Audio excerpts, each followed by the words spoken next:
Nos comportements alimentaires prennent racine dans notre culture, d'une part, et dans notre expérience personnelle, d'autre part.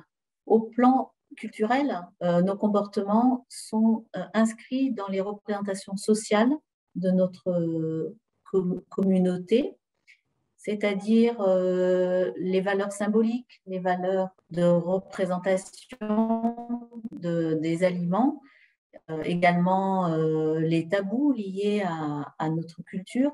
Et ces représentations évoluent en même temps que la société. Et d'autre part, personnellement, chaque individu développe sa mémoire des aliments, son appréciation des aliments auxquels il ou elle est confronté, et ceci depuis le plus jeune âge, puisque déjà in utero, on a une mémoire de l'expérience sensorielle, de ce que mange la mère, et tout au long de notre développement, on acquiert des références en mémoire grâce à tout ce qu'on expérimente au cours des repas qui se suivent et ne se ressemblent pas.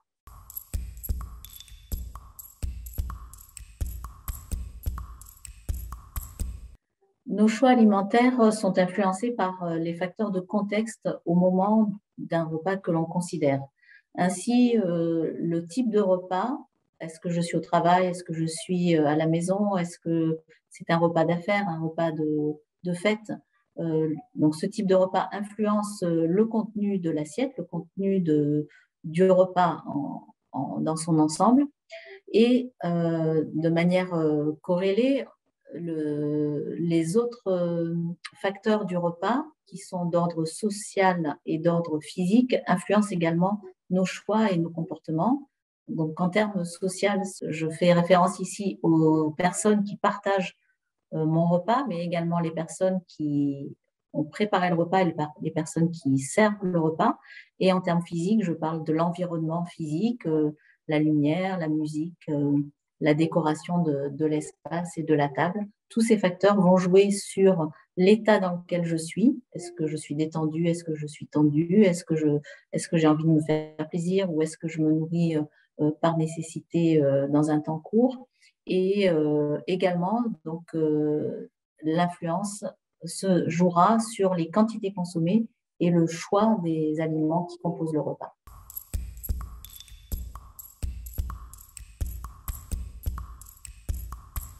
L'acceptabilité d'un aliment se base tout d'abord sur son acceptabilité mentale, c'est-à-dire est-ce que c'est un aliment que je connais, que j'ai envie de consommer, et deuxièmement, se base sur l'acceptabilité de l'expérience sensorielle. Est-ce que c'est un aliment que j'aime consommer? Et là, on a l'ensemble des sens qui vont entrer en jeu, le plaisir visuel, le goût, l'odorat, la texture et même le son qui peut entrer en jeu, par exemple le croustillant d'un pain qui sort du four ou d'une tarte tout juste cuite.